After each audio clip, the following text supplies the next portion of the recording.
The letter P in my Uncommon Animals of the Alphabet Kids book goes to the platypus, one of the most weird and most unique creatures, I think, on the planet.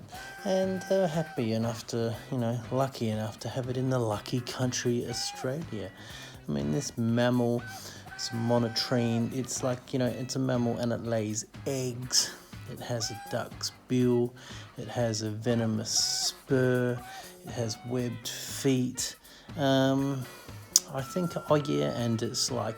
so it doesn't have nipples. It has the mum feeds its babies with milk that comes through its skin.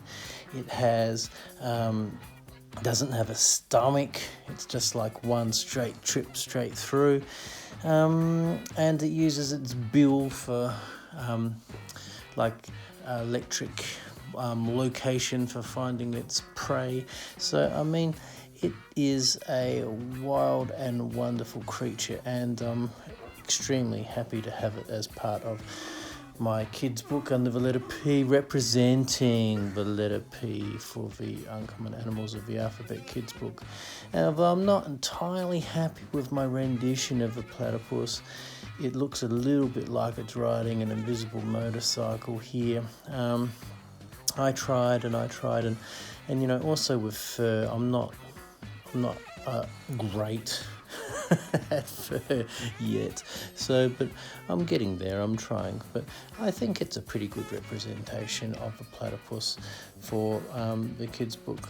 And so here what I'm trying to do is I'm trying to make all the animals bold colours to stand out right through the book. I'm not making them their natural colours. Obviously the platypus isn't bright red, but I'm just trying to make it fun and playful colours. I worked with weeds here as the background, but I didn't end up going with the weeds because I thought, why not highlight the fact that they lay eggs? And so here we go with the egg wallpaper background I created, and I love wallpaper backgrounds. It's something which I've run as a theme throughout the kids' book. And I've also run this straight head-on kind of look to the animal, which has been quite difficult at times to get a clear look at the animal. Some animals, obviously, like narwhals and unicorn fish, it's really awkward to illustrate them straight on because their horn or whatever will just look like a dot. So but I kind of like that because their head is they're like looking at you, they're looking straight at you, and I like that feel. And it also has a bit of I had them hanging in the wall of our gallery in the cafe, and you know how those nasty people who would hunt animals and hang their heads on the walls, they kind of look like that, or they kind of look like a what do we call it, a passport photograph. So, or trading cards or things like that. It's got that good feel for the alphabet.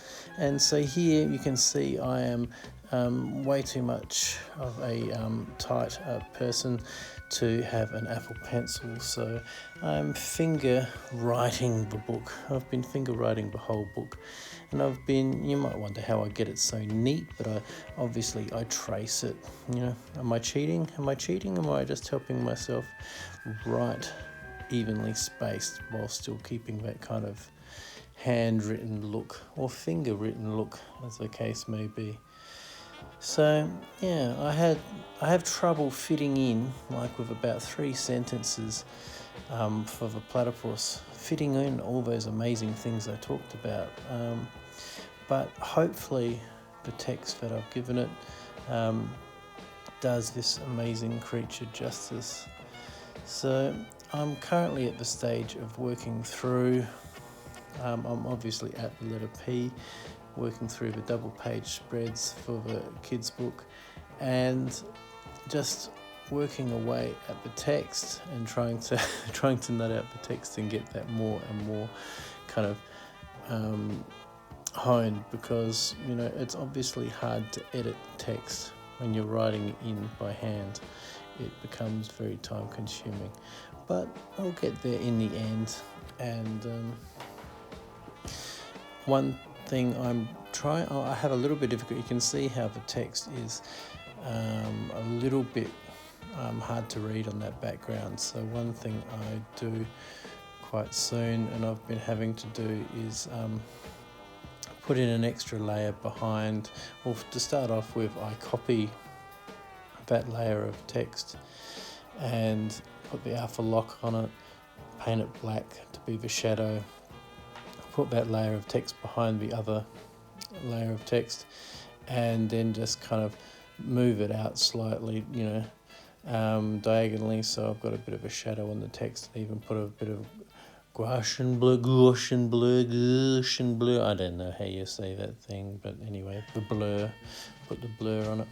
And I've also put a little bit of, what do you call it, just a bit of white mist, I suppose, behind the text, just to help it stand out a bit more, make it easy to read, because being a kid's book, you really don't want it hard to read. It needs to be easy to read. So that's how it's going. That's where I'm at, up to the letter P.